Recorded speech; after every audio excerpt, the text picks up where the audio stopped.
Hello friend, आप सभी को हमारे channel study number 1 online class में स्वागत है।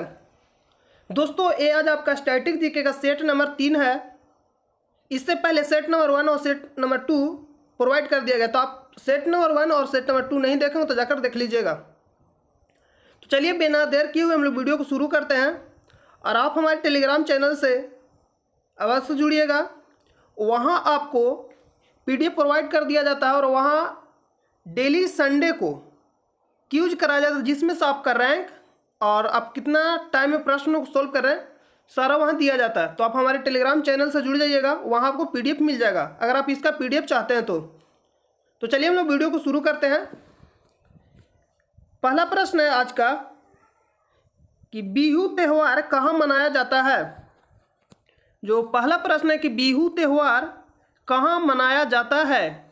ऑप्शन नंबर ए में दे रहा है त्रिपुरा, बी में है वेस्ट बंगाल, सी में है नागालैंड और डी में आसाम। तो आपको बताना है कि बिहू त्यौहार कहाँ मनाया जाता है। तो अधिकतर बच्चों को मालूम होगा कि जो बिहू त्यौहार है कहाँ मनाया जाता है। इसका जो आंसर होगा ऑप्शन नंबर डी हो जाएगा।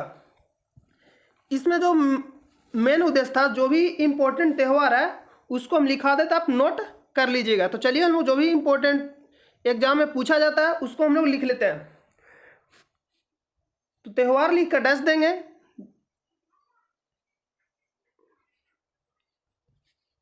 त्यौहार लिखकर क्या करना है, डैश देना है।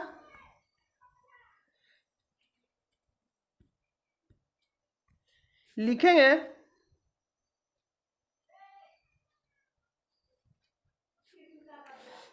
पहला पॉइंट में लिखेंगे कि बोनालू,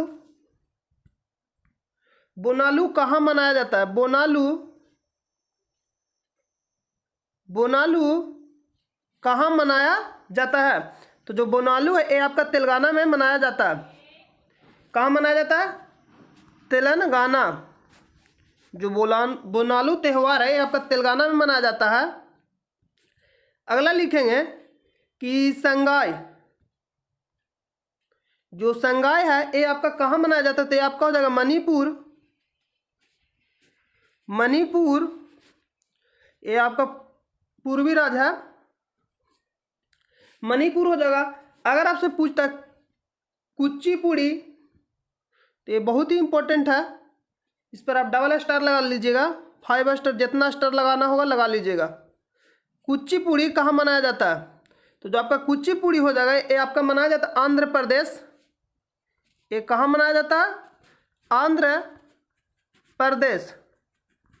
ये जो कुचिपुड़ी है आंध्र प्रदेश, इसको आप रियाद मतलब करने का तरीका अगर इसमें अपना सकते हैं। कुचिपुड़ी यानी बूढ़ी, और बूढ़ी क्या होती है मतलब कम देखा देता है, अंधी, इसलिए हम लोग आंध्र प्रदेश से कोरिलेट करके याद रख सकते हैं। अगला लिखेंगे पोंगल, पोंगल, पोंगल जो त्यौहार है कहाँ मनाया जाता है। पोंगल त्यौहार कहाँ मनाया जाता है, आपका हो जाएगा तमिलनाडु में मनाया जाता है। ये दक्षिण भारत का त्यौहार है। पोंगल जो कहाँ मनाया जाता है, तमिलनाडु में मनाया जाता है। अगला लिखिएगा कथकली, कथकली, कथकली ये जो आपका हो जाएगा केरल। ये कहाँ मनाया जाता है, केरल में। और आपका ओनम हो गया मोहिनी अट्टम, जो मोहिनी अट्टम है ये भी आपका कहाँ मनाया जाता है, केरल में।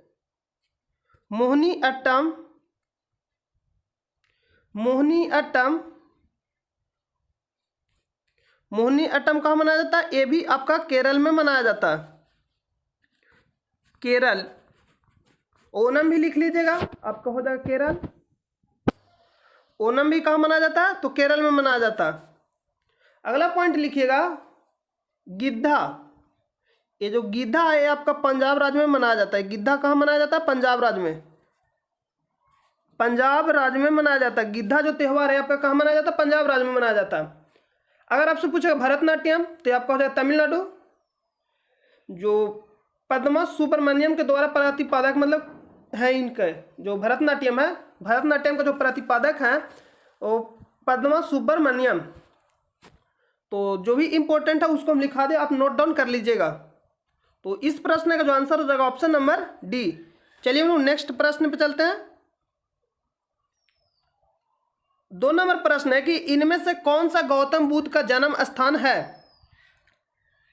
तो गौतम बुद्ध का जन्म स्थान, तो गौतम बुद्ध से रिलेटेड जो भी इंपॉर्टेंट पॉइंट है उसको हम लोग लिख लेते हैं, तो आप इसको भी नोट कर लीजिएगा।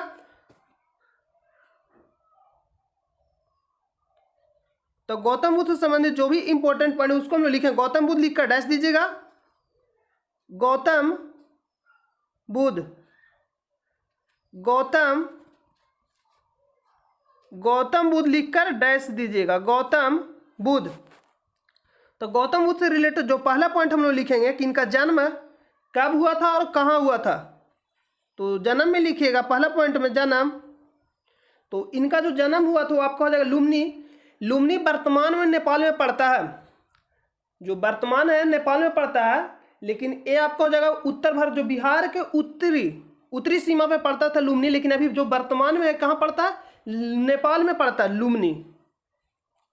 आपका हो जाएगा लुम्बिनी नेपाल, ये आपका कहाँ पड़ता है, नेपाल में।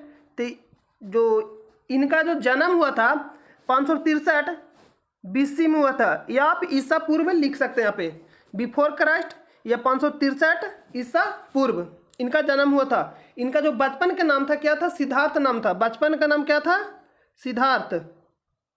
जो बचपन के नाम था ये आपका सिद्धार्थ हो जाएगा। बचपन का जो नाम था ये आपका हो जाएगा सिद्धार्थ। जो बचपन का जो नाम था ये आपका क्या हो जाएगा, सिद्धार्थ। आपसे पूछता कि गौतम बुद्ध का बचपन का नाम क्या था, तो आप बताइएगा सिद्धार्थ। अगला पॉइंट लिखिएगा कि इनको लाइट ऑफ एशिया भी कहा जाता है। तो लाइट ऑफ एशिया के नाम से कौन जाने जाते हैं, तो Gautam Buddha. Light of Asia किसे कहा जाता है, तो गौतम बुद्ध को। आपसे पूछता है कि लाइट ऑफ एशिया किनको कहा जाता है या किसे कहा जाता है, तो गौतम बुद्ध को। लाइट ऑफ एशिया के भी नाम से जाने जाते हैं Gautam Buddha, light of Asia. गृह त्याग, तो गृह त्याग को क्या कहा जाता है, तो महाविनिष्क्रमण। आपसे पूछता है गृह त्याग,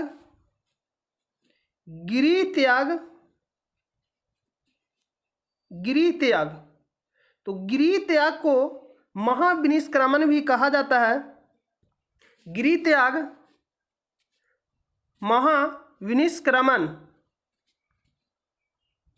महाविनिष्क्रमण भी कहा जाता है गृह त्याग को। गृह त्याग के क्या कहा जाता है, तो महाविनिष्क्रमण भी कहा जाता है। अगला पॉइंट में लिखिएगा कि इनके जो पिता थे उनके पिता का क्या नाम था। इनके पिता का क्या नाम था, तो पिता का नाम क्या था, शुद्धोधन इनके पिता का जो नाम था। इनके पिता क्या नाम था, शुद्धोधन। और जो किस वंश थे, तो ये आपका हो जाएगा, जो वंश था ये आपका हो जाएगा शाक्य वंश, या शाक्यगण भी लिख सकते हैं। जो वंश था ये आपका कौन सा वंश था, तो शाक्यगण,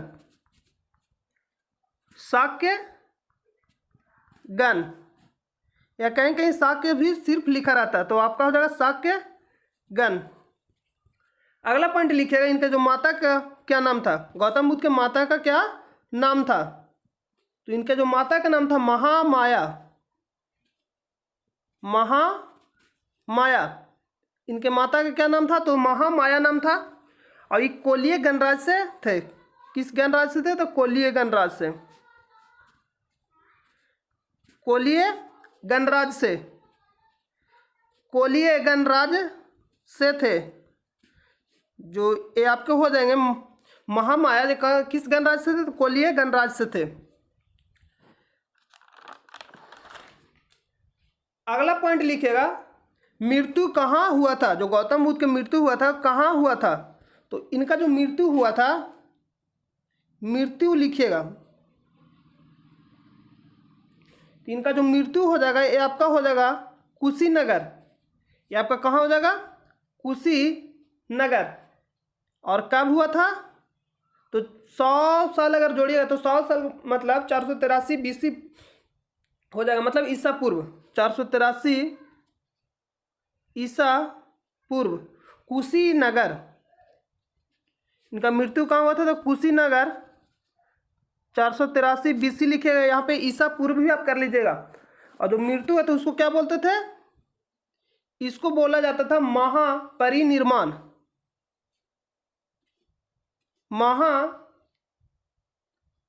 महापरिनिर्वाण। जो मृत्यु हुआ था उसको बोलते थे महापरिनिर्वाण। और कहाँ हुआ था? कुशीनगर में। इसको हम लोग बोलते थे महापरिनिर्वाण। जो मृत्यु हुआ था इसको किस नाम से जाना जाता था? तो महापरिनिर्वाण मतलब बोलते थे। और कब मृत्यु हुआ था? तो 483 ईसा पूर्व या BC लिख सकते हैं। कहाँ हुआ था? तो कुशीनगर में। और इनके जो प्रथम गुरु थे वो आपके हो जाएंगे अलार कलाम। और जो द्वितीय गुरु थे रुद्रक रामपूत। जो प्रथम गुरु थे, गुरु लिख कर डैश दीजिएगा, प्रथम जो गुरु थे जो अलार कलाम थे, ये आपके हो जाएंगे गौतम बुद्ध के प्रथम गुरु थे अलार कलाम। गौतम बुद्ध के जो प्रथम गुरु थे कौन थे? अलार कलाम। ये आपके हो जाएंगे फर्स्ट गुरु। और जो सेकेंड गुरु थे आपके कौन थे? जो सेकेंड गुरु थे आपके रुद्रक रामपूत। रुद्रक रामपूत। रुद्रक रामपूत ये आपके हो जाएंगे सेकेंड गुरु। जो रुद्रक रामपूत थे क्या थे? सेकेंड गुरु। आपसे पूछता है कि प्रथम बार मतलब पहला धर्म चक्र परिवर्तन कहाँ दिए? पहला धर्म चक्र परिवर्तन कहाँ दिए? पहला धर्म चक्र परिवर्तन कहाँ दिए? जो पहला धर्म चक्र परिवर्तन दिए तो सारनाथ कहाँ पड़ता है? यूपी में। पहला धर्म जो पहला धर्म चक्र परिवर्तन हो जाएगा कहाँ दिए थे? सारनाथ में।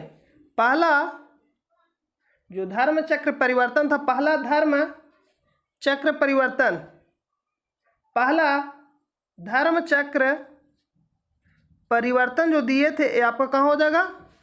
सारनाथ। ये जो आपका हो जाएगा सारनाथ।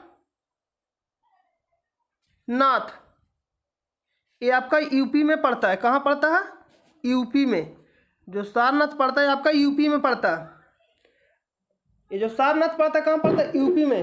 अगर आपसे पूछता सर्वाधिक उपदेश, अगर सर्वाधिक उपदेश में अगर आप लिखेगा सर्वाधिक उपदेश कहाँ दिए, ये भी आपसे एग्जाम में पूछता। जो भी इम्पोर्टेंट है, जो एग्जाम में बहुत ज़्यादा पूछा जाता है, मतलब जो भी इम्पोर्टेंट है गौतम बुद्ध से रिलेटेड, उसको हम लिखा दे रहे, आप नोट डाउन कर लीजिएगा। सर्वाधिक उपदेश, जो सर्वाधिक उपदेश दिए थे ये आपके कहाँ दिए थे? तो श्रावस्ती में दिए थे। जो सर्वाधिक उपदेश दिए थे श्रावस्ती। सर्वाधिक उपदेश कहाँ दिए थे? तो श्रावस्ती में दिए थे।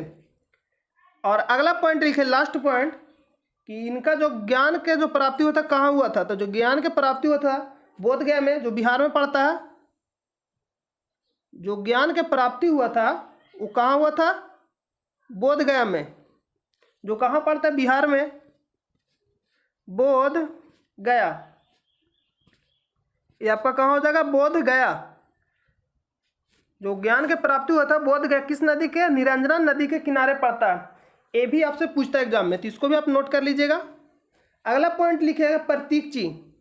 जो जन्म का प्रतीक चिन्ह क्या है, ये आपसे एग्जाम में पूछ लेता है, तो आप लिख लीजिएगा कि जन्म का प्रतीक चिन्ह क्या है। तो जन्म का जो प्रतीक चिन्ह हो जाएगा वो आपका क्या हो जाएगा? जन्म का जो प्रतीक चिन्ह है वो आपका हो जाएगा कमल। तो जन्म का प्रतीक चिन्ह क्या है? कमल। तो ये आपका हो गया। जो भी इंपॉर्टेंट पॉइंट था वो लिखा दिया। तो चलिए हम लोग प्रश्न पे चलते हैं। प्रश्न में बोल रहा है कि निम्न में से कौन सा गौतम बुद्ध का जन्म स्थान है? ऑप्शन ए में दिया गया लुम्बिनी, बी में दिया गया सारनाथ, सी में बोध गया और डी में कुशीनगर। तो लुम्बिनी कब हुआ था? तो 500 जो गौतम बुद्ध का जो आपका हो जाएगा जो जन्म हुआ था कब हुआ था? तो आपको हम यहाँ लिखा है कि गौतम बुद्ध का जो जन्म हुआ था वो आपका हो जाएगा कहाँ हुआ था? तो लुम्बिनी। लुम्बिनी कहाँ पड़ता? नेपाल में। तो 463 ईसा पूर्व कब हुआ था? तो 463 ईसा पूर्व जो गौतम बुद्ध का जन्म हुआ था, सॉरी 400 नहीं 563 ईसा पूर्व हुआ था गौतम बुद्ध का जन्म। कब हुआ था? तो 563 BC, मतलब ईसा पूर्व। ये लुम्बिनी कहाँ पड़ा था? नेपाल में। और सारनाथ ये आपका हो गया। और कुशीनगर में मृत्यु हुआ था, कब हुआ था? तो 483 BC, मतलब 483 ईसा पूर्व।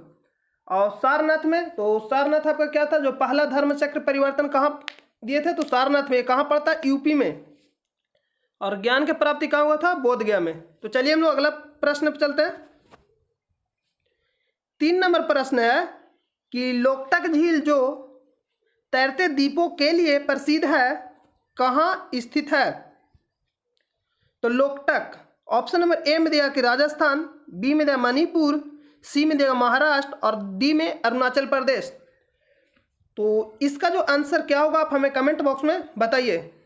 इस प्रश्न का आंसर जो होगा क्या राइट, तो आप हमें कमेंट करके बताइए किसका आंसर क्या होगा। तो इसका जो आंसर होगा option number B, Manipur. Loktak झील कहाँ पड़ता है? मणिपुर में। लोकटक म से मणि, मणि मतलब क्या कर, जब भी आप मणि को मुंह में ले तो कटक मतलब आवाज एक आएगा, इससे रिलेट करके आप कर सकते हैं लोकटक। कटक कटक यानी मणिपुर। तो मणि कैसा आवाज करता है? कटक कटक। यानी लोकटक झील कहाँ स्थित है? मणिपुर में। और ये पूर्वोत्तर भारत के क्या है? सबसे बड़ी झील भी है लोकटक झील। ये भी पूछ लेता है एग्जाम में कि पूर्वोत्तर भारत की सबसे बड़ी झील कौन सी झील है? तो लोकटक झील जो कहाँ पड़ता है? मणिपुर में पड़ता है। तो चलिए झील से जो भी इम्पोर्टेंट है उसको हम लोग देख लेते हैं। तो इस मैप में आपको हम बताएंगे सिर्फ आपको याद कैसे करना। तो अब सबसे पहले आप याद करना स्टार्ट करते हैं। इसको सबसे पहले ऊपर वाला आप याद करिए, मतलब आप सीरियल वाइज याद करिएगा। इसको क्या करना? Serial wise. तो जो भी इंपॉर्टेंट है उसको हम लोग देख लेते हैं। तो बुल्लर झील आपसे एग्जाम में बहुत पूछा जाता है कि बुल्लर झील कहाँ स्थित है। तो बुल्लर झील आपका हो जाएगा जम्मू कश्मीर, जो भारत की ताजे जल की सबसे बड़ी झील है। तो आपसे ये भी पूछता है भारत की ताजे जल की सबसे बड़ी झील कौन सी झील है? तो बुल्लर झील जो कहाँ पड़ता है? जम्मू कश्मीर में। अगला अगर आपसे पूछता है कि डल झील कहाँ स्थित है, तो ये भी हो जाएगा जम्मू कश्मीर में। तो आप इसको याद रखेगा, जो भी इंपॉर्टेंट है उसको हम लिखा दे रहे, आप उसको याद जरूर रखिएगा। तो यहाँ से जो आपका हो जाएगा बुल्लर झील कहाँ पड़ता है? तो जो बुल्लर झील पड़ता है वो आपका हो जाएगा जम्मू कश्मीर। और जो डल झील पड़ता है ये भी आपका जम्मू कश्मीर में पड़ता है। जो भारत की ताजे जल की सबसे बड़ी झील कौन सी झील है? बुल्लर झील। अगर अगला आप याद रखें सातताल झील, ये आपका कहाँ पड़ता है? उत्तराखंड में। भामताल झील, जितना भी ताल है अधिकतर है आपका उत्तराखंड में हो जाएगा। आप एक बार इससे स्क्रीनशॉट लेकर आप पढ़ लीजिएगा, जो भी हमें इंपॉर्टेंट है उसको हम बता देते हैं। अभी आपसे पूछा कि लोकटक झील कहाँ स्थित है, तो जो लोकटक झील है ये आपका हो जाएगा कहाँ स्थित है? मणिपुर। तो यहाँ देखिए लिखा पूर्वोत्तर भारत की सबसे बड़ी झील। तो पूर्वोत्तर भारत की सबसे बड़ी झील कौन सी झील है? लोकटक झील। चिल्का झील आप याद रखिए भारत की सबसे बड़ी लैगून झील। आप चिल्का झील भी याद रखिए, भारत की सबसे बड़ी लैगून झील कौन सी झील है? चिल्का झील, जो कहाँ पड़ता है? उड़ीसा में। और इसमें जो भी मतलब इंपॉर्टेंट उसको हम बता दे रहे हैं, आप इसको एक बार स्क्रीनशॉट लेकर पढ़ लीजिएगा। कोलोरी झील ये आपका कहाँ है? आंध्र प्रदेश में। तो ये भी पूछता है, इसको भी आप पॉइंट कर लीजिएगा, मतलब जो भी बता रहे हो उसका पॉइंट कर जरूर याद रखिएगा। पुलिकट झील ये आपका आंध्र प्रदेश और तमिलनाडु दोनों में पड़ता है। लेकिन अगर सिर्फ आपको आंध्र प्रदेश और तमिलनाडु में से किसी एक को चुनना हो तो आप चुनिएगा आंध्र प्रदेश को, क्योंकि आंध्र प्रदेश में 80% पाया जाता है और तमिलनाडु में 20% पाया जाता है, मतलब 20% पाया जाता है। 80% आंध्र प्रदेश में और 20% तमिलनाडु में पाया जाता है ये पुलिकट झील। किसी एक को चुना तो आंध्र प्रदेश चुनेंगे, अगर आंध्र प्रदेश नहीं रहेगा तो तमिलनाडु को चुनेंगे। अगला देखिएगा, अगला आपसे पूछता है वेवनाथ झील कहाँ स्थित है। तो वेवनाथ झील जो स्थित है केरल में स्थित है। अष्टमुदी झील ये भी आपका कहाँ हो जाएगा? केरल में स्थित है। जो इसको हम बता रहे हैं उसको आप जरूर याद रखिएगा। यहाँ से अगर आपसे पूछता है लोनार झील, तो लोनार झील कहाँ स्थित है? महाराष्ट्र में। जो लोनार झील है ये आपका हो जाएगा महाराष्ट्र में स्थित है। और यहाँ से आप एक याद रखिए देवर झील। देवर झील है जो राजस्थान की सबसे बड़ी मीठे जल की झील है। तो राजस्थान की सबसे बड़ी मीठे जल की झील कौन सी झील है? देवर झील। और यहाँ सब सांभर झील भी याद रखिएगा, जो सांभर झील है उसको याद रखिएगा। तो जो हम बताएं उसको आप जरूर से जरूर मतलब याद रखिएगा। चलिए जो भी इंपॉर्टेंट, और झील यहाँ प्रकार दिया गया है, झीलों के प्रकार कि झील के कितने प्रकार होते हैं। तो झील के जो प्रकार दिया विवर्तनिकीय झील, ज्वालामुखी क्रिया से निर्मित झील, लैगून या अनूप झील, हिमानी द्वारा निर्मित झील और वायु द्वारा निर्मित झील। 5 प्रकार के झील होते हैं। तो इसको आप एक बार स्क्रीनशॉट लेकर याद कर लीजिएगा। इसको क्या करना है, एक बार स्क्रीनशॉट लेकर आप इसे याद कर लीजिएगा। इसको एक बार आप स्क्रीनशॉट लेकर याद कर लीजिएगा। तो चलिए हम लोग प्रश्न पे चलते हैं। तो प्रश्न का जो इसका आंसर लोकटक झील कहाँ स्थित है, तो Manipur, option number B right हो जाएगा। ऑप्शन नंबर बी क्या हो जाएगा, राइट हो जाएगा। इस प्रश्न का ऑप्शन नंबर बी राइट हो जाएगा। तो अगला प्रश्न पे चलते हैं। 4 नंबर प्रश्न है कि सिंधु घाटी के लोगों के बर्तन किससे बने होते थे। ऑप्शन नंबर ए में दिया है लोहा, बी में दिया गया कांसा, सी में दिया गया तांबा और डी में दिया गया कले, जिसको हम लोग बोलते हैं चिकनी मिट्टी। डी में क्या दिया गया, कले, जिसको हम लोग बोलते हैं चिकनी मिट्टी। तो इसका जो आंसर होगा ऑप्शन नंबर डी आपका राइट हो जाएगा। तो जो भी सिंधु घाटी से इंपॉर्टेंट पॉइंट है उसको हम लोग लिखेंगे। तब सिंधु घाटी में जो पहला पॉइंट आप लिखिएगा कि जो हड़प्पा, जो आपका जो पहला पॉइंट हो जाएगा, लिखिए कि जो हड़प्पा था कि हड़प्पा की खोज किसने किया। जो पहला पॉइंट हो जाएगा कि हड़प्पा की खोज किसने किया, हड़प्पा की खोज किसने किया। तो जो हड़प्पा के जो खोज हो जाएगा किसने किया, तो हड़प्पा के जो खोज किया था कौन किए थे, तो दयाराम साहनी।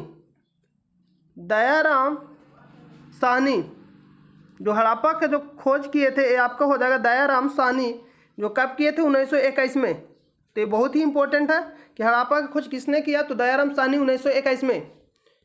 अगला पॉइंट लिखिएगा मोहनजोदड़ो। मोहनजोदड़ो, अगला पॉइंट में लिखिएगा मोहनजोदड़ो कि मोहनजोदड़ो की खोज किसने किए। मोहनजोदड़ो का खोज किसने किया, तो जो मोहनजोदड़ो का जो खोज किया वो आपका हो जाएगा राखल दास बनर्जी। राखल दास बनर्जी कब किया था, तो 1922 में। राखल दास बनर्जी 1922 में कब किया था, तो 1922 में। अगला पॉइंट लिखिएगा, अगला पॉइंट में लिखिएगा लोथल कि लोथल का खोज किसने किया। लोथल तो आर.एस. राव, आर.एस. राव कब किया था, तो 1954 में। जो आर.एस. राव है ये आपका हो जाएगा 1954 में। यहाँ से आपका जो मिला था, यहाँ से क्या मिला था, तो चावल का साच कहाँ से मिला था, ये भी आपसे एग्जाम में पूछ लेता है। तो जो चावल का साच मिला था ये आपका हो जाएगा लोथल। चावल का साच, चावल का साच कहाँ से मिला था, तो लोथल से ही मिला था। चावल का जो साच मिला था आपका कहाँ से हो जाएगा, लोथल से मिला था। अगला पॉइंट लिखिएगा कालीबंगा। कालीबंगा कि कालीबंगा का खोज किसने किया, तो जो ऊपर के दो लिखा है हड़प्पा, मोहनजोदड़ो, लोथल, आप इसको याद रखिएगा। कालीबंगा का खोज किसने किया, तो अमलानंद घोष।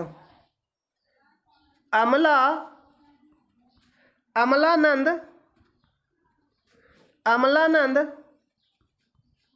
घोष कब किया था, तो 1951 में। जो अमलानंद घोष थे वो आपका हो जाए कालीबंगा की खोज किए थे, कब किए थे, 1951 में। अगला पॉइंट में लिखिएगा बनावली। बनावली क्या लिखिएगा, बनावली। बनावली, बनावली का जो खोज किए थे आपके हो जाएंगे आर.एस. बिष्ट। कौन किए थे, तो आर.एस. बिष्ट कब किए थे, तो 1974 में। आर.एस. बिष्ट कब किए थे, 1974 में। अगला पॉइंट लिखिएगा धौलावीरा। धौलावीरा, तो धौलावीरा का जो खोज किए थे आपके हो जाएंगे जे.पी. जोशी 1967 से 68। JP. Joshi, JP. Joshi, JP. Joshi कब किए थे, तो 1967 से 68। तो ये आपका हो जाएगा धौलावीरा।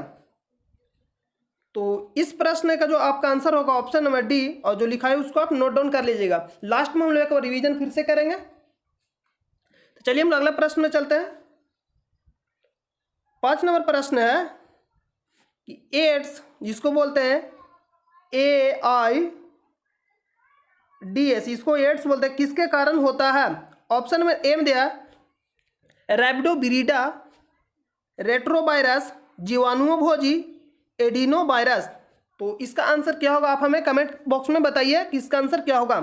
तो इसका जो आंसर होगा ऑप्शन नंबर बी, रेट्रोवायरस। इसका आंसर क्या होगा? रेट्रोवायरस। तो चलिए जो भी बीमारी है मतलब वायरस, जीवाणु, परजीवी से होने वाली उसको हम लोग लिख लेते हैं। तो आप लिख कर दीजिएगा वायरस, वायरस लिख कर डैश दीजिएगा, वायरस, वायरस से होने वाले, वायरस बोले तो विषाणु, वायरस बोले तो विषाणु। तो विषाणु से होने वाले जो भी रोग उसको हम लोग लिखेंगे। तो विषाणु से कौन कौन सा रोग होता है? तो एड्स हो जाएगा आपका। एड्स किसके कारण होता है? तो विषाणु से होता है।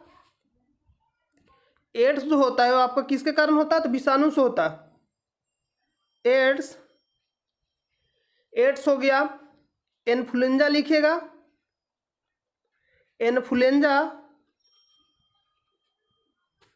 इन्फ्लुएंजा, खसरा, खसरा, ये सभी क्या होता है? वायरस यानी विषाणु से होते हैं। जो एड्स है ये आपका हो जाएगा, किसको प्रभावित करता है? तो एड्स जो आपका प्रभावित करता है ये आपका हो जाएगा WBC। एड्स जो प्रभावित करता है किसको करता है? WBC। इन्फ्लुएंजा ये आपका खसरा हो गया, पूरा शरीर। ये किसको प्रभावित करता है? पूरा शरीर को प्रभावित करता है। जो इन्फ्लुएंजा हो गया, खसरा हो गया, ये आपका पूरा शरीर को प्रभावित करता है। और ये जो वायरस होता है एड्स, HIV वायरस के कारण होता है। HIV वायरस के कारण होता है। और ये आपका इन्फ्लुएंजा होगा मिक्सो वायरस, और जो खसरा होगा मोरबिली वायरस। तो ये भी पूछ लेता, लिख लीजिएगा आपके, जो खसरा होता है मोरबिली वायरस के कारण होता है, इन्फ्लुएंजा जो होता है मिक्सो वायरस के कारण होता है। अगला पॉइंट लिखेंगे हम लोग। अगला जो पॉइंट लिखेगा जीवाणु, अगला पॉइंट लिखेगा जीवाणु, कि जीवाणु किसके कारण होता है? तो जीवाणु जो होता है, जीवाणु को हम लोग बोलते हैं, जीवाणु से होने वाला रोग जिसको बोलते हैं बैक्टीरिया। क्या बोलते हैं? बैक्टीरिया।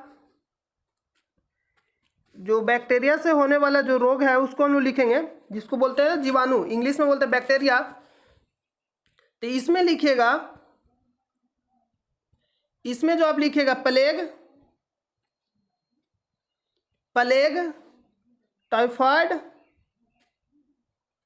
टाइफाइड या टाइफाइड लिख लीजिएगा, क्षय रोग, क्षय रोग। अगले लिखिएगा सिफिलिस, सिफिलिस, टेटनस, टेटनस। अगला में लिखिएगा गोनोरिया, गोनोरिया।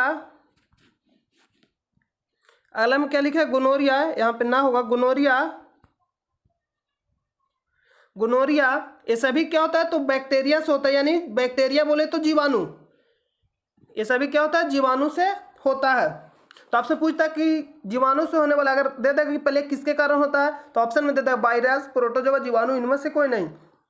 तो आंसर क्या होगा? जीवाणु, जिसको बोलते हैं बैक्टीरिया इंग्लिश में। अगला हम लोग लिखेंगे, अगला लिखेगा परजीवी। परजीवी बोले तो प्रोटोजोआ, परजीवी बोले तो प्रोटोजोआ। प्रोटोजोआ में लिखिएगा प्रोटोजोआ, प्रोटोजोआ, परजीवी बोले तो प्रोटोजोआ। ये बहुत ही इंपॉर्टेंट है, मतलब जो भी लिखा रहा आपको सभी इंपॉर्टेंट, तो आप याद रखिएगा जरूर। इसमें लिखिएगा मलेरिया, मलेरिया, मलेरिया किसके कारण होता है? तो परजीवी, जिसको बोलते हैं प्रोटोजोआ, प्रोटोजोआ। मलेरिया के बाद लिखिएगा पायरिया, पायरिया, पेचिस,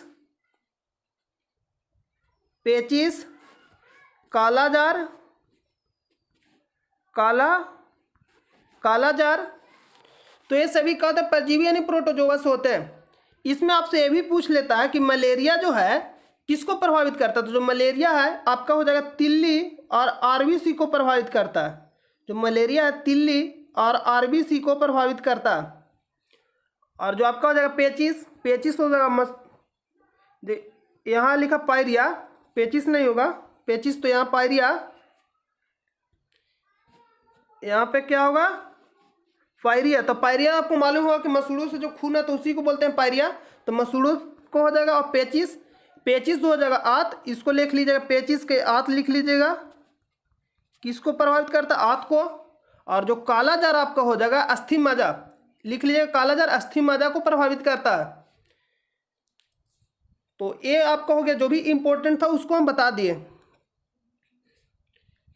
तो चलिए हम लोग प्रश्न पे चलते हैं। इस प्रश्न का जो आंसर होगा ऑप्शन नंबर बी, रेट्रोवायरस। अगला प्रश्न पे चलते हैं। 6 नंबर प्रश्न है कि सन 1793 में बंगाल में लॉर्ड कॉर्नवालिस द्वारा लाया गया स्थायी बंदोबस्ती को किस नाम से जाना जाता है?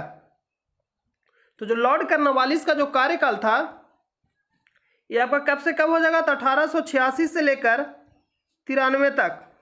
मतलब जाते जाते क्या कर गए थे? अस्थायी बंदोबस्ती को लागू करके गए थे। अस्थायी बंदोबस्ती कहने का मतलब है परमानेंट सेटलमेंट, अस्थायी रूप से। तो इसको किस नाम से जाना जाता है? तो परमानेंट सेटलमेंट को इस्तमरारी बंदोबस्ती भी कहते हैं। इसको क्या बोलते हैं? इस्तमरारी बंदोबस्ती भी कहते हैं। परमानेंट सेटलमेंट को हम लोग इस्तमरारी भी कहते हैं। इस्तमरारी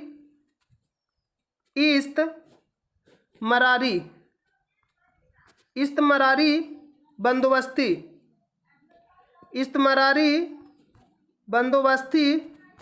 भी कहते हैं। इसको इस्तमरारी बंदोबस्ती भी कहते हैं।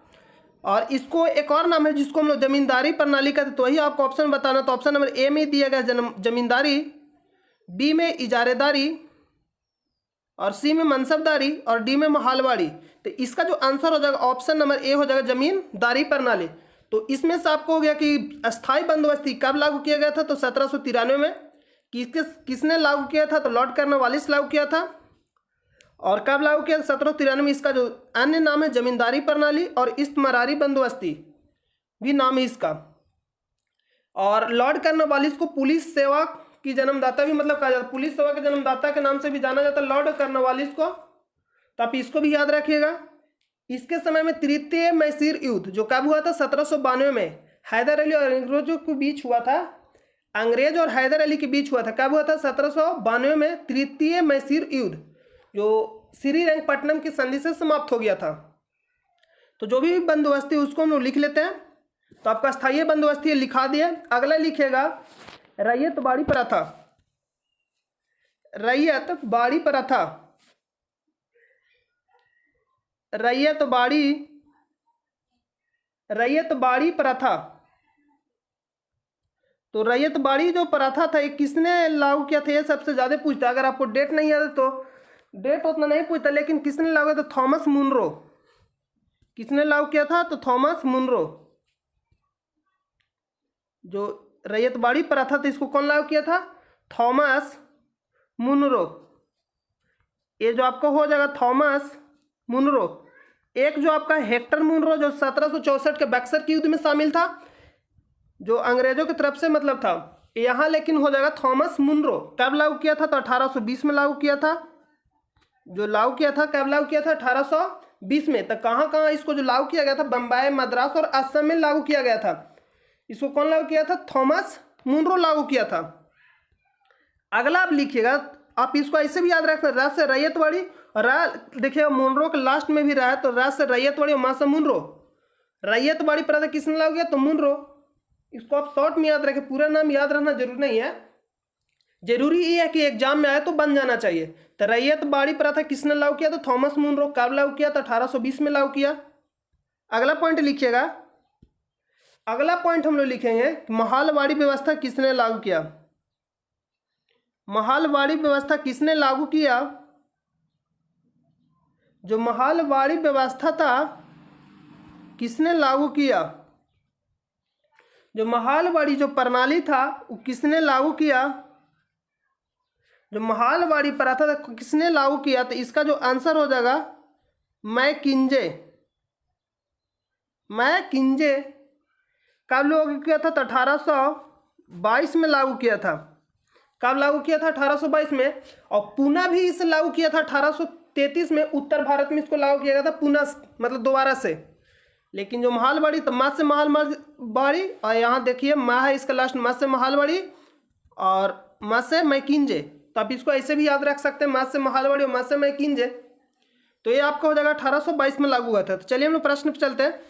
और प्रश्न में आपका हो जाएगा इजारेदारी प्रणाली। तो इजारेदारी जो प्रणाली था इसको कौन लागू किया था, वारेन हेस्टिंग, जिसको हम लोग बोलते हैं भू राजस्व व्यवस्था।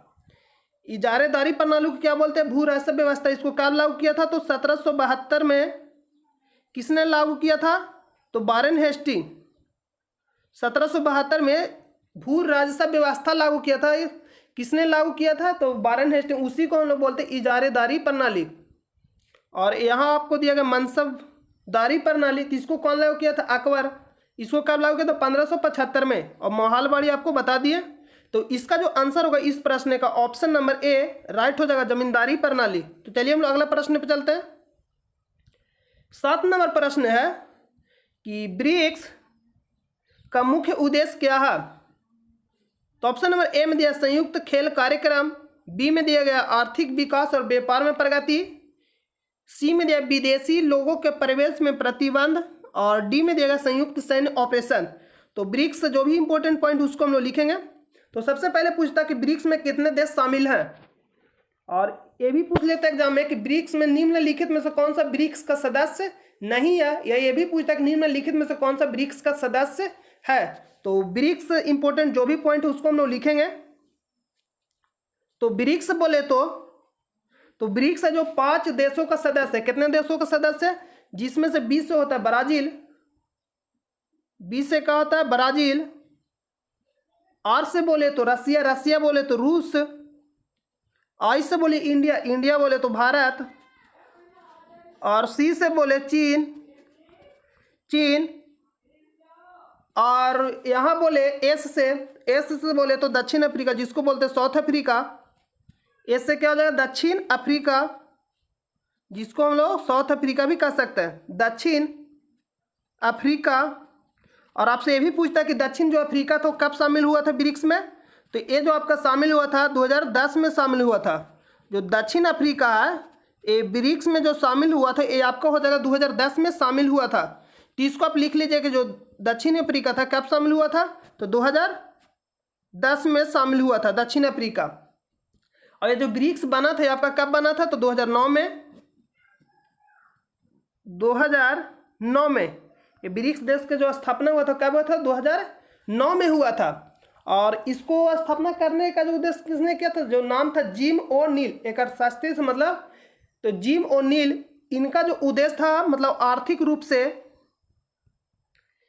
इस जो संस्था जो मतलब स्थापना किया था इसका उद्देश्य क्या था, आर्थिक विकास और व्यापार में प्रगति। आर्थिक विकास, आर्थिक विकास, आर्थिक विकास और व्यापार में प्रगति। इसका जो ये बनाया गया ब्रिक्स देश जिम ओ'नील के द्वारा क्या उद्देश्य था, आर्थिक विकास और एवं विकास में प्रगति, विकास में प्रगति, विकास में प्रगति। तो आप लिख लीजिएगा आर्थिक उद्देश्य और विकास में प्रगति। इसका उद्देश्य क्या था, आर्थिक विकास एवं विकास में प्रगति। विकास नहीं होगा, व्यापार होगा, व्यापार में प्रगति, आर्थिक विकास एवं व्यापार में प्रगति, व्यापार में प्रगति। तो यहां पूछा कि ब्रिक्स का मुख्य उद्देश्य क्या था, तो आर्थिक विकास और व्यापार में प्रगति। तो ऑप्शन नंबर बी आपका राइट हो जाएगा। लास्ट टाइम हम लोग को रिवीजन करेंगे एक बार फिर से। ये आपका हो जाएगा 8 नंबर प्रश्न है कि महात्मा बुद्ध की माता का नाम था। तो आपको शुरू में ही बताएं कि महात्मा बुद्ध के माता का नाम क्या था। ऑप्शन नंबर ए में दिया गया महामाया, बी में दिया गया प्रभावती, सी में शकुंतला और डी में राजश्री। तो महामाया नाम था महात्मा बुद्ध के माता का नाम। और पिता का नाम क्या था? तो शुद्रोधन। तो इसका answer option number A right हो जाएगा। अगला प्रश्न पे चलते हैं। 9 नंबर प्रश्न है कि निम्न में से किसमें सर्वाधिक अणुओं की संख्या है?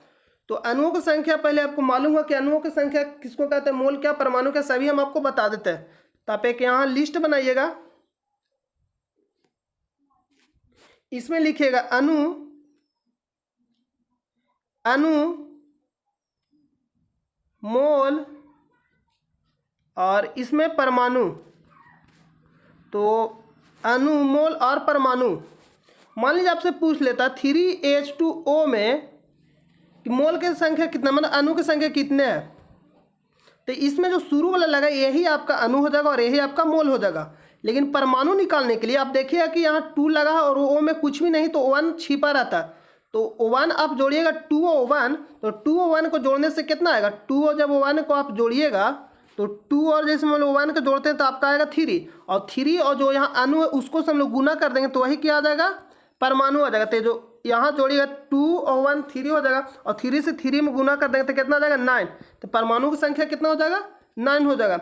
अगर आपसे पूछता कि जैसे हम आपसे पूछ लिया कि 2H2O में कितने अणु हैं, तो 2H2O में कितने अणु है कहने का मतलब जो पहला जो यहाँ लगा है यही आपका हो जाएगा अणु और यही आपका क्या हो जाएगा, मोल हो जाएगा। लेकिन यहाँ आपसे पूछ लेता परमाणु, तो इसको मैं भी बताया कि इसको जोड़ना है, तो 2 और 1 जोड़ेंगे तो 3 और अणु से गुना कर देंगे तो क्या आ जाएगा, परमाणु आ जाएगा। तो इसको जब आप गुना करिए तो आपका आएगा 3 दूनी 6, कहे कि 2 और 1 जोड़ेगा 3 और अणु कितना 2, तो 3 से 2 में गुना करते 6 आ जाएगा।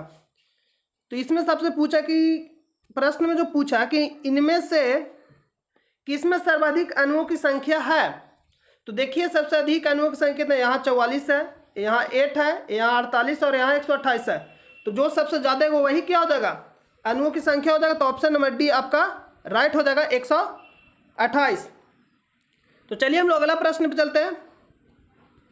10 नंबर प्रश्न है कि निम्नलिखित में से कौन से भारतीय राज्य की सीमा भूटान से मिलती है?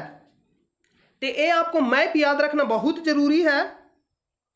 तो यहाँ देखिए जो भूटान से जो सीमा मिलता है, यहाँ जब आप ध्यान से देखिए मैप को, तो यहाँ जो आपका भूटान से जो सीमा मिलता है ये आपका हो जाएगा असम, अरुणाचल प्रदेश, असम से भी भूटान का सीमा लगता है, अरुणाचल प्रदेश, सिक्किम, और यहाँ जब आप ध्यान से देखिएगा पश्चिम बंगाल जिसको बोलते हैं वेस्ट बंगाल, और वेस्ट बंगाल का भी सीमा यहाँ लगता है। क्या हो जाएगा, वेस्ट बंगाल का भी सीमा लगता है भूटान से। तो 4 राज्य जो भारत के 4 राज्य होंगे कौन कौन है, सिक्किम, पश्चिम बंगाल, असम और आपका अरुणाचल प्रदेश का सीमा किससे लगता है, तो भूटान से लगता है। तो ऑप्शन में दिया गया अरुणाचल प्रदेश, असम, पश्चिम बंगाल, मेघालय और सिक्किम। तो ऑप्शन नंबर ए, बी, सी और ई आपका सही हो जाएगा। यहाँ आपको कूट में चुनना था, तो कूट यहाँ नहीं दिया गया, तो कूट में अगर आपको चुनना रहेगा तो ए, बी, ए, बी और सी और ई आपका क्या हो जाएगा, राइट हो जाएगा। तो कूट में प्रश्न चुनना रहता, जो ऑप्शन दिया रहता वो ए, बी, सी, ई आपको कूट में करके दिया रहेगा आंसर, तो आंसर हो जाएगा ए, बी, सी, ई वाला आपका आंसर हो जाता। लेकिन अगर किसी एक ऑप्शन को चुनना रहता, मान लो कोई एक ऑप्शन भी हो सकता, मान लो अरुणाचल प्रदेश दे देता, असम, पश्चिम बंगाल और सिक्किम के स्थान पर कोई और राज्य दे देता, तो हम लोग अरुणाचल प्रदेश को चुन लेते। या ये भी आपसे पूछ सकता था कि निम्नलिखित में से कौन से भारतीय राज्य की सीमा भूटान से नहीं मिलती है, तो आपका आंसर हो जाता मेघालय। लेकिन मिलते थे कूट में आंसर चुनना था, तो ए, बी, सी, ई आपका राइट हो जाएगा। तो चलिए हम लोग अगला प्रश्न पे चलते हैं। अगला प्रश्न है ये आपका हो जाएगा 11 नंबर प्रश्न।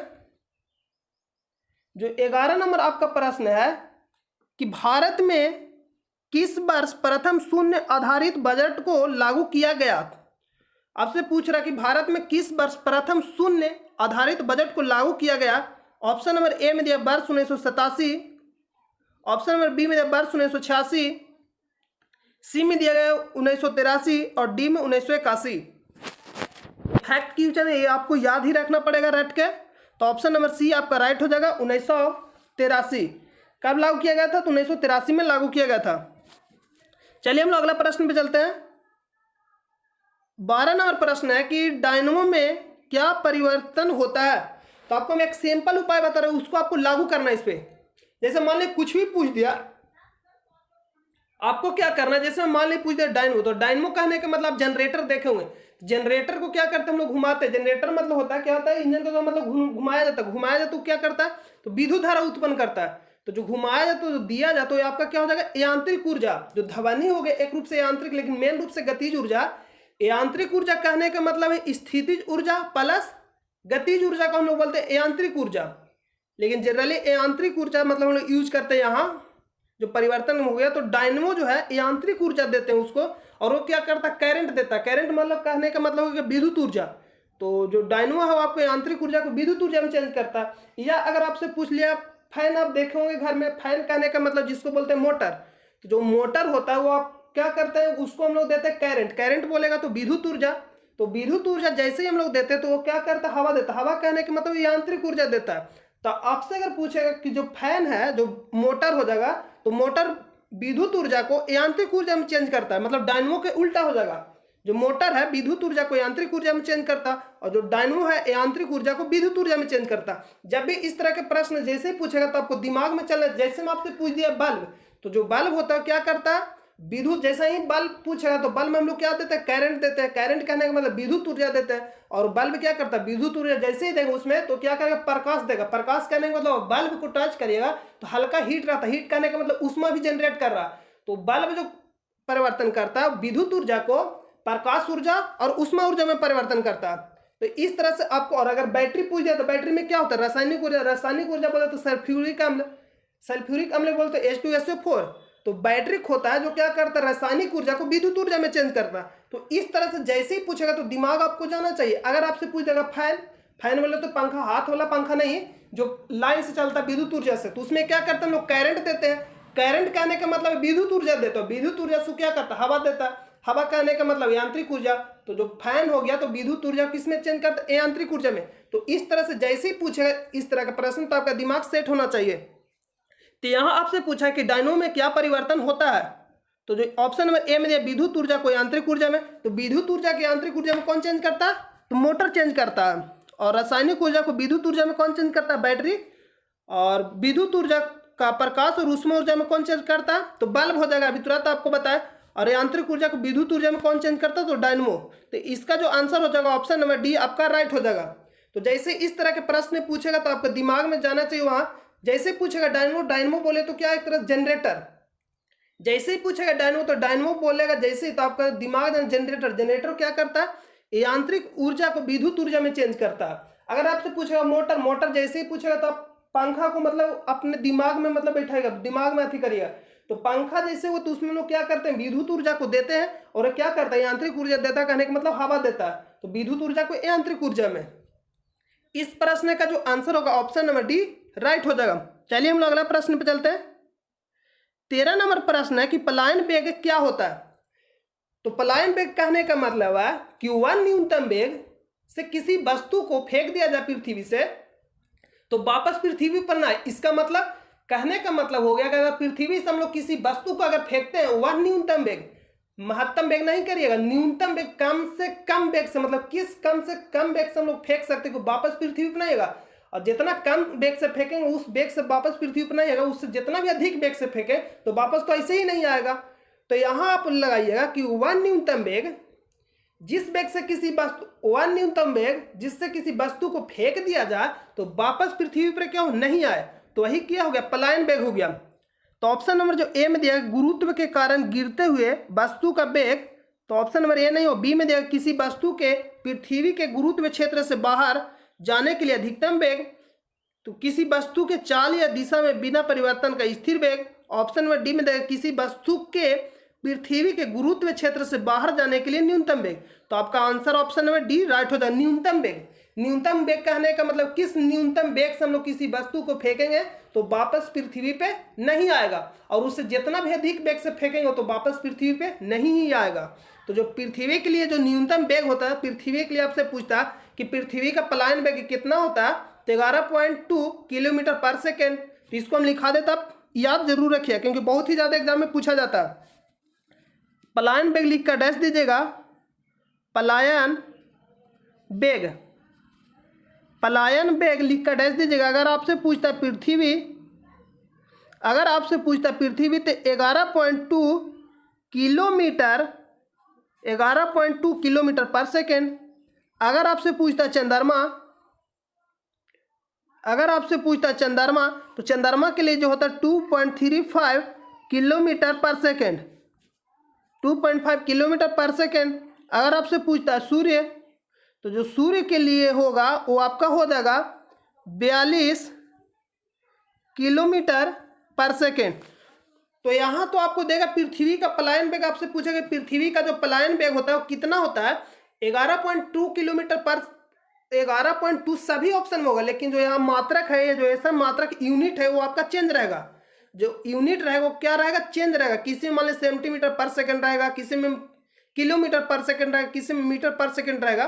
तो उस तरह से इसमें जो आपको ध्यान देना है कि किलोमीटर पर सेकंड आंसर होगा।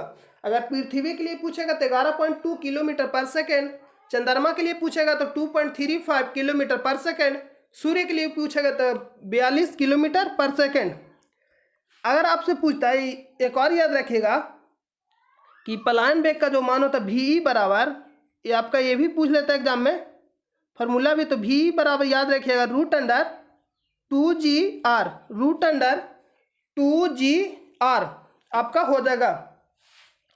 तो इस प्रश्न का जो आंसर होगा ऑप्शन नंबर डी राइट हो जाएगा कि पलायन वेग क्या होता है। तो पलायन वेग अभी बताया कि वह न्यूनतम वेग जिससे किसी वस्तु को पृथ्वी से फेंक दिया जाए तो वापस पृथ्वी पे ना आए, तो वही क्या होता है, पलायन वेग होता है। पृथ्वी के लिए हो जाएगा 11.2 किलोमीटर पर सेकेंड। कहने का मतलब 11.2 किलोमीटर पर सेकेंड के वेग से किसी वस्तु को अगर हम लोग पृथ्वी से फेंक देंगे तो वापस पृथ्वी पे नहीं आएगा। इसका अर्थ है कि वापस पृथ्वी पे आएगा ही नहीं। अगर इससे जितना भी अधिक वेग से फेंकेंगे तो पृथ्वी पर वापस वह वस्तु नहीं आएगा। उसका गुरुत्व क्षेत्र से मतलब बाहर चला जाए, मतलब पृथ्वी का जो एरिया है, एक तरह से एरिया होता है, गुरुत्व क्षेत्र होता है, उस क्षेत्र का होगा, उस क्षेत्र से बाहर चला जाएगा वह वस्तु। तो वही क्या होगा, पलायन वेग। इसका जो आंसर होगा ऑप्शन नंबर डी राइट हो जाएगा। चलिए हम लोग अगला प्रश्न पे चलते हैं। 14 नंबर प्रश्न कह रहा कि दाब के बढ़ने पर किसी पदार्थ का क्वथनांक क्या होता।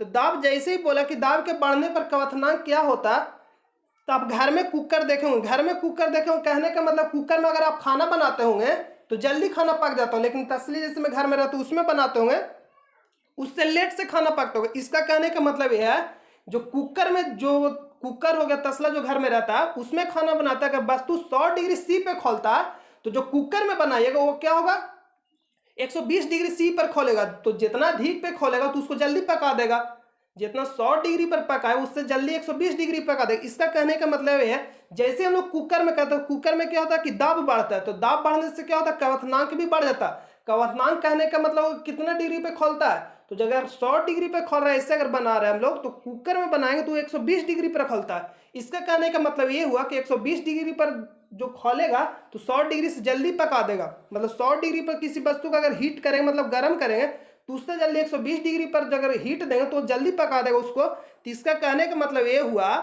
कि कुकर में क्या होता है कि दाब बढ़ जाता है। दाब बढ़ने का कहने का मतलब कि उसका क्वथनांक क्या होता है, बढ़ जाता है। तो क्वथनांक बढ़ जाता है, इसलिए कुकर में खाना जल्दी पक जाता है। ये भी आपसे एग्जाम में पूछता है कि कुकर में खाना जल्दी पक जाता है, क्यों, क्योंकि दाब बढ़ने से क्या होता है, क्वथनांक बढ़ जाता है। तो यहाँ दिया गया ऑप्शन नंबर ए में कि घटता, बी में दिया गया बढ़ता, और सी में दिया गया शून्य हो जाता, और डी में दिया कि अपरिवर्तित रहता। तो इसका जो आंसर हो जाएगा ऑप्शन नंबर बी बढ़ता। तो चलिए अगला प्रश्न पे चलते हैं। 15 नंबर प्रश्न है कि गारो खासी पहाड़ियां कहाँ स्थित है।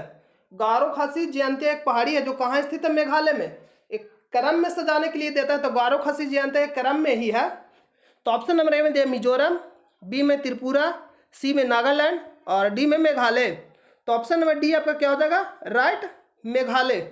एक पूर्वोत्तर मतलब राज्य, भारत के पूर्वोत्तर राज्य मेघालय। ऑप्शन नंबर डी आपका राइट हो जाएगा।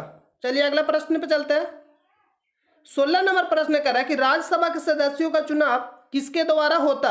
ऑप्शन नंबर ए में दिया जिला पंचायत, बी में दिया विधानसभा के चुने हुए सदस्यों द्वारा, सी में दिया आम चुनाव से लोगों द्वारा, और डी में दिया विधायी परिषद के चुने हुए सदस्यों द्वारा। तो जो संसद में चुनाव होता है वो कितना लोगों के चुनाव होता है, तो 238 लोगों के चुनाव होता है, और जो 12 लोग होते हैं वो राष्ट्रपति के द्वारा मनोनीत किए जाते हैं।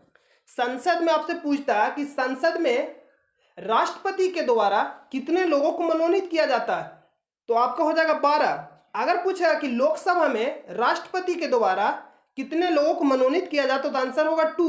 लेकिन अगर आपसे पूछता है एग्जाम में कि संसद में कितने लोगों को राष्ट्रपति के द्वारा मनोनीत किया जाता है तो आपका आंसर हो जाएगा राज्यसभा और लोकसभा को ऐड कर देंगे तो वही हो जाएगा संसद। तो राज्यसभा में होता है 12 लोगों को मनोनीत करता है राष्ट्रपति और लोकसभा में 2 लोगों के, तो दोनों को जोड़ेंगे तो 14 लोगों का मनोनीत करता है राष्ट्रपति। लेकिन अगर आपसे एग्जाम में सिर्फ ये पूछता है कि राष्ट्रपति के द्वारा कितने लोगों को मनोनीत किया जाता है तो भी आंसर क्या होगा 14। राज्यसभा लोकसभा को ऐड करके बताएंगे। तो यहां पूछा कि राज्यसभा के सदस्यों का चुनाव किसके द्वारा होता है, कितने सदस्यों का चुनाव होता है तो 238 और 12 सदस्यों को मनोनीत करता है राष्ट्रपति, तो टोटल सदस्य कितने रहते हैं 250। तो इसका जो आंसर होगा ऑप्शन नंबर बी, विधानसभा के चुने हुए सदस्यों द्वारा। ऑप्शन नंबर क्या हो जाएगा बी। तो चलिए हम लोग अगला प्रश्न पे चलते हैं। 17 नंबर प्रश्न कह रहा है कि भारतीय सम्राट हर्षवर्धन की जीवनी हर्षचरित किसने लिखी थी? भारतीय सम्राट हर्षवर्धन की जीवनी हर्षचरित किसने लिखी थी? ऑप्शन नंबर ए में दिया कालिदास, बी में दिया कि बाणभट्ट, सी में दिया कि भवभूति और डी में दिया गया कौटिल्य। तो इसका आंसर क्या होगा आप हमें कमेंट बॉक्स में बताइए। तो ऑप्शन नंबर ए में दिया गया कालिदास। तो कालिदास को भारत का शेक्सपियर भी कहा जाता है। आप लिख लीजिएगा कि कालिदास को भारत का शेक्सपियर कहा जाता है, ये आप लिख लीजिएगा। तो इस प्रश्न का जो आंसर होगा आपका ऑप्शन नंबर बी राइट हो जाएगा। इस प्रश्न का आंसर क्या होगा ऑप्शन नंबर बी बाणभट्ट। जो आपका जो भारतीय सम्राट हर्षवर्धन की जो जीवनी है हर्षचरित बाणभट्ट के द्वारा लिखा गया था। किसके द्वारा लिखा गया था? बाणभट्ट। और भवभूति पूछेगा तो उत्तर रामचरित्र और कौटिल्य जो अर्थशास्त्र इकोनॉमिक्स वाला नहीं, अर्थशास्त्र कहने का मतलब राजनीतिक के बारे में बताया गया था। जो कौटिल्य के द्वारा जो अर्थशास्त्र लिखा गया था उसमें राजनीतिक के बारे में बताया गया था कि राजपट मतलब कैसे चलाया जाए, उसके बारे में बताया गया था। कौटिल्य के अन्य नाम में भी पूछ लेता है कभी कभी आपसे एग्जाम में कि कौटिल्य का अन्य नाम क्या है, तो विष्णुगुप्त हो गया, चाणक्य हो गया और कौटिल्य, तीनों एक ही का नाम है। तो आपसे पूछता है कि कौटिल्य का अन्य नाम में आपसे एग्जाम में पूछेगा कौटिल्य के दूसरा नाम के जैसे ऑप्शन में देते कौटिल्य के अन्य नाम है विष्णुगुप्त, इस तरह से ऑप्शन आपको दे देगा। तो कौटिल्य का अन्य नाम क्या होगा विष्णुगुप्त और चाणक्य कौटिल्य का ही नाम है। तो इसका जो आंसर होगा ऑप्शन नंबर बी बाणभट्ट। तो चलिए हम लोग अगला प्रश्न पे चलते हैं। 18 नंबर प्रश्न है कि धोने के सोडा को रासायनिक रूप में किस नाम से जाना जाता है? धोने के सोडा को रासायनिक रूप में किस नाम से जाना जाता है? जो धोने वाला सोडा जो हम लोग साफ करते हैं कपड़ा। ऑप्शन नंबर ए में दिया कि सोडियम सल्फेट, बी में देगा सोडियम बाइकार्बोनेट, सी में देगा सोडियम क्लोराइड जिसको बोलते हैं NaCl बोले तो नमक, सोडियम क्लोराइड को क्या बोलते हैं हम लोग नमक बोले तो NaCl, सोडियम बाइकार्बोनेट तो खाने वाला सोडा जिसको बोलते हैं NaHCO3, इसको क्या बोलते हैं NaHCO3, सोडियम कार्बोनेट तो धोने वाला सोडा जिसको हम लोग बोलते हैं NO2CO3 10H2O। अगर सोडियम सल्फेट तो ये आपका हो जाएगा। तो इसमें आपसे पूछे धोने के सोडा, तो धोने के सोडा ऑप्शन नंबर डी आपका हो जाएगा। और सोडियम सल्फेट भी अगर आप याद रखना चाहते हो तो आप उसको भी लिख सकते हैं। सोडियम सल्फेट क्या बोलते हैं Na2SO4। तो यहाँ पूछा धोने वाला सोडा तो ऑप्शन नंबर डी राइट हो जाएगा। अगर पूछता खाने वाला सोडा तो सोडियम बाइकार्बोनेट जिसको बोलते हैं NaHCO3, तो ऑप्शन नंबर इसमें जो ऑप्शन नंबर होगा डी राइट हो जाएगा। इसका ऑप्शन नंबर क्या होगा डी राइट हो जाएगा। चलिए हम अगला प्रश्न पर चलते हैं। अगला प्रश्न है 19 नंबर कि झूम खेती क्या है? तो झूम खेती से कहने का मतलब है कि घूम घूम के याद रखिएगा। झूम खेती जैसे ही आपसे पूछेगा तब दिमाग में याद रखिएगा कि घूम घूम करके खेती करने वाला।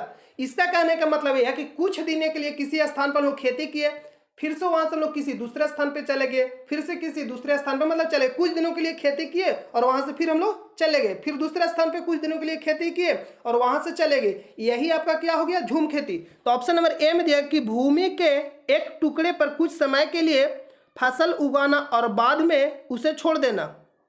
तो यही तो झूम खेती है कि भूमि के एक टुकड़े पर कुछ समय के लिए फसल उगाना और बाद में उसको क्या करना छोड़ देना, फिर किसी दूसरे स्थान पे जाएंगे कुछ दिनों के लिए फसल उगाएंगे और बाद में क्या करेंगे, उसको छोड़ देंगे। तो झूम खेती जैसे ही पूछेगा तो आपको दिमाग में याद रखना चाहिए कि घूम घूम कर खेती करना, मतलब कुछ दिनों के लिए खेती यहाँ की है और फिर कुछ दिनों के बाद यहाँ से छोड़ के दूसरे जगह चले गए, तो यही क्या हो गया, झूम खेती। तो ऑप्शन नंबर ए ही आपका राइट है। चलिए हम लोग अगला ऑप्शन भी पढ़ लेते हैं। फसलों को इस प्रकार उगाना कि एक मौसम में फसल बर्फ से ढक जाए। सी में एक ही खेत में फसल उगाना एवं साथ ही उसमें पशुपालन करना। और डी में दिया गया कि आर्द्र भूमि पर फसल उगाना। तो इसका जो आंसर होगा ऑप्शन नंबर ए राइट होगा। अगला प्रश्न चलते हैं, ऑप्शन नंबर बी है। प्रश्न नंबर बी कि ऑप्टिकल फाइबर जिसको बोलते हैं प्रकाश तंतु किस प्रक्रिया पर काम करता। ऑप्शन में व्यतिकरण, बी में बिखरने की, और सी में पूर्ण आंतरिक परिवर्तन, और डी विवर्तन। तो इसका जो आंसर होगा ऑप्शन नंबर सी हो जाएगा, पूर्ण आंतरिक परिवर्तन। तो चलिए हम लोग एक बार रिवीजन कर लेते हैं। तो इसका ऑप्टिकल फाइबर किस पे काम करता, तो पूर्ण आंतरिक परिवर्तन। ऑप्टिकल फाइबर किस पे काम करता है, तो पूर्ण आंतरिक परिवर्तन। अगर आपसे पूछे झूम खेती, तो झूम खेती क्या है, अभी आपको बताया कि घूम घूम कर खेती करना, मतलब कुछ समय के लिए फसल उगाना और बाद में उसे छोड़ देना, फिर दूसरे स्थान पर चले जाना।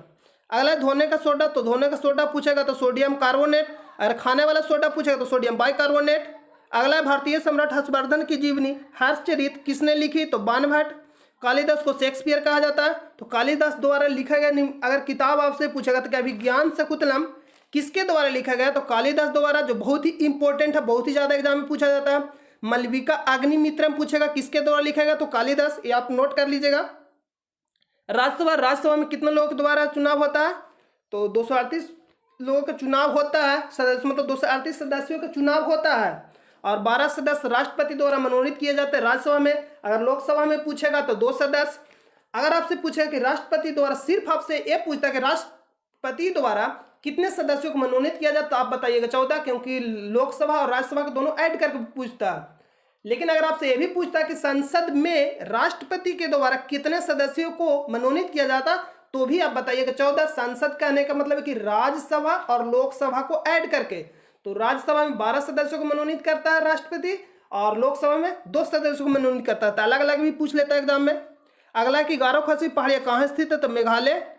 अगला प्रश्न है कि दाब के बढ़ने पर किसी पदार्थ का क्वथनांक क्या होता है, तो बढ़ता। अगला है यहाँ, तो यहाँ हम आपको रिवीजन कराया कि पलायन वेग क्या होता है, तो 1 न्यूनतम वेग से किसी वस्तु को फेंक दिया जाए पृथ्वी से तो वापस पृथ्वी पर न आए, तो पृथ्वी का जो पलायन वेग होता है 11.2। बहुत ही एग्जाम में पूछा जाता है। चंद्रमा, अगर चंद्रमा के पूछे 2.3 किलोमीटर पर सेकेंड, आप जरूर याद रखिएगा। सूर्य के लिए तो 42 किलोमीटर पर सेकेंड। तो इसका आंसर क्या होगा, ऑप्शन नंबर डी। अगला प्रश्न है कि डायनमो में क्या परिवर्तन होता है, तो ये बताएं कि जैसे ही डायनमो पूछा, कुछ भी पूछता है तो आप माइंड में उसको क्रिएट करिएगा। तो जो डायनमो यांत्रिक ऊर्जा को विद्युत ऊर्जा में परिवर्तित करता है। अगर आपसे बल्ब पूछता है तो बल्ब विद्युत ऊर्जा को प्रकाश और ऊष्मा ऊर्जा में परिवर्तित करता है। अगर पूछेगा बैटरी तो रासायनिक ऊर्जा को विद्युत ऊर्जा में। अगर आपसे पूछेगा मोटर तो विद्युत ऊर्जा को यांत्रिक ऊर्जा में। मोटर बोले तो पंखा, अगर डायनमो बोले तो जनरेटर, और बल्ब मतलब समझिए रहे, और बैटरी हो तो उसमें भी देखते हैं कि रासायनिक ऊर्जा रहता है और उसको विद्युत ऊर्जा में चेंज करता है। तो इसका जो आंसर होगा ऑप्शन नंबर डी हो जाएगा। भारत में किस बार प्रथम शून्य आधारित बजट को लागू किया गया, तो 1983। ऑप्शन में सी राइट हो जाएगा। यहाँ तो आपको मैप याद रखना पड़ेगा। इसमें हम अभी आपको बताया कि अणु पूछेगा तो जो अणु जो शुरू में लगा रहेगा वही अणु हो जाएगा, उसी को मोल बोलते हैं। अगर परमाणु पूछेगा तो जो भी यहाँ दिया गया 2 और 1 को जोड़ के अणु से गुना कर देंगे, क्या आ जाएगा, परमाणु आ जाएगा। तो इसका जो आंसर हो जाएगा ऑप्शन नंबर डी हो जाएगा। महात्मा बुद्ध का माता का नाम क्या था, तो महामाया। अगला प्रश्न अगर आपसे पूछता है कि ब्रिक्स में, आपसे एक एग्जाम में पूछता है कि ब्रिक्स में कितने सदस्य शामिल है, या ये भी आपसे एग्जाम में पूछ लेता है कि कौन सा निम्नलिखित में से कौन सा ब्रिक्स का सदस्य नहीं है, या आपसे एग्जाम में ये पूछेगा निम्नलिखित में से कौन सा ब्रिक्स का सदस्य है। तो ब्रिक्स में कौन कौन शामिल है, 5 देश जिसको बोलते हैं ब्राजील, रूस, भारत। बी से ब्राजील, आर से रूस, आई से इंडिया, इंडिया बोले तो भारत, सी से चीन, और एस से साउथ अफ्रीका। तो साउथ अफ्रीका कब शामिल हुआ था, तो 2010 में, और स्थापना कब हुआ था, तो 2009 में। स्थापना जो इसका हुआ था वो कब हुआ था, 2009 में। और इसका उद्देश्य क्या था, तो आर्थिक विकास एवं व्यापार में प्रगति। तो इसका जो आंसर हो जाएगा ऑप्शन नंबर, इस प्रश्न का जो आंसर होगा ऑप्शन नंबर बी आपका राइट हो जाएगा। अगला प्रश्न है, इसको आप ध्यान में याद रखिए जरूर, रस से रैयतवाड़ी और रस से थॉमस मुनरो। रस से रैयतवाड़ी और थॉमस मुनरो याद रखिएगा। ये कब लागू हुआ था, तो 1820 में। महालवाड़ी कौन सा लागू किया था? तो महालवाड़ी जो लागू किया था मासे महालवाड़ी मासे मैकिन्जे 1822 में। तो इस प्रश्न का जो आंसर हो जाएगा ऑप्शन नंबर ए राइट हो जाएगा कि अस्थाई बंदोबस्ती का अन्य नाम क्या है? तो इस्तमरारी बंदोबस्ती, उसी को बोलते हैं अस्थाई बंदोबस्ती को ही, और इसी को जमींदारी प्रणाली भी बोलते हैं। किसने लागू किया था? तो लॉर्ड कॉर्नवालिस ने लागू किया था। कब लागू किया था? तो 1793 में लागू किया था। और लॉर्ड कॉर्नवालिस का जो कार्यकाल था 1886 से लेकर 93 तक। इजारादारी प्रणाली किसने लागू था? तो वारेन हेस्टिंग। इसी को हम लोग बोलते हैं भू राजस्व व्यवस्था, इजारादारी प्रणाली को ही। कब लागू किया था? 1772 में वारेन हेस्टिंग। मनसबदारी प्रणाली कौन लागू किया था? तो अकबर लागू किया था। कब लागू किया था? तो 1575 में। तो इसका जो आंसर होगा ऑप्शन नंबर ए राइट हो जाएगा। अगला यहाँ आपको हम बताया कि मलेरिया, तो इसको आप रिवीजन कर ले। अगर आपसे पूछता वायरस तो एड्स हो गया, इन्फ्लुएंजा, खसरा, ये सभी वायरस होने वाले रोग है। जीवाणु से अगर पूछेगा तो प्लेग, टाइफाइड, क्षय रोग, सिफिलिस, टेटनस, गोनोरिया, ये सभी क्या होता है? तो बैक्टीरिया से होते हैं। अगर परजीवी से पूछे तो मलेरिया, पायरिया, पेचिस, कालाजार, ये सभी क्या होते हैं? तो आपको हो जाएगा प्रोटोजोआ बोले तो परजीवी से होने वाले रोग हैं। तो एड्स हो जाएगा ऑप्शन नंबर बी। इस प्रश्न का जो आंसर होगा ऑप्शन नंबर बी राइट होगा। रेट्रोवायरस यहाँ आपसे पूछेगा तो अभी हम आपको रिवीजन कराए। अगर आपसे पूछता है एग्जाम में कि हड़प्पा खोज किसने किया? दायराम साहनी। कब किया था? तो 1921 में। मोहनजोदड़ो पूछेगा, मोहनजोदड़ो पूछेगा तो राखालदास बनर्जी। कब किया था? तो 1922 में। लोथल आर.एस. राव। कब किया था? तो 1954 में। यहाँ से चावल के साक्ष्य मिला था। कालीबंगा अमलानंद घोष। कब किया था? तो ये आपका हो जाएगा 1951 में। बनावली आर.एस. बिष्ट। कब किया था? तो 1974 में। धौलावीरा जे.पी. जोशी, जो कब किया था? 1967 से 68 में। तो इसका जो आंसर होगा ऑप्शन नंबर, इस प्रश्न का ऑप्शन नंबर क्या होगा? Right D. कले बोले तो चिकनी मिट्टी, कि सिंधु घाटी के लोगों के बर्तन किससे बने होते थे। अगला प्रश्न है, तो इसको हम बता दिए था, आप इसको याद रखिएगा। एक बार स्क्रीनशॉट लेकर पढ़ लीजिएगा। लोकटक झील कहाँ स्थित है? तो मणिपुर। यहाँ तो इसको हम रिवीजन आपको करा देते हैं। एक बार गौतम बुद्ध पूछेगा तो इनका जन्म कहाँ हुआ था? तो लुम्नी। लुम्नी कहाँ पड़ता है वर्तमान में? नेपाल में। कब हुआ था? तो 563 ईसा पूर्व। बचपन का नाम क्या था? सिद्धार्थ। इनको लाइट ऑफ एशिया कहा जाता है। गिरी त्याग, महाविनिष्क्रमण। पिता का नाम क्या था? शुद्रोधन। वंश क्या था? शाक्यगण। और माता पूछेगा तो महामाया। कोल्य गणराज से मृत्यु कब हुआ था? कुशीनगर में 483 ईसा पूर्व।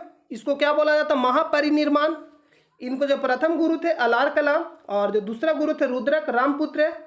और पहला धर्म चक्र परिवर्तन कहा दिया था सारनाथ, जो यूपी में पड़ता है। सर्वाधिक उपदेश श्रावस्ती। और ज्ञान के प्राप्ति कहाँ हुआ था? बोधगया, जो निरंजना नदी के किनारे पड़ता है। और जन्म का जो प्रतीक चिन्ह हो जाएगा वो कमल हो जाएगा। तो इस प्रश्न का जो आंसर हो जाएगा ऑप्शन नंबर ए लुम्नी राइट हो जाएगा। और इसमें भी हम आपको बताएं, अगर आपसे पूछेगा बोलानू कहाँ मनाया जाता है त्यौहार जो है बोनालू? तेलंगाना। संगाई पूछेगा तो मणिपुर।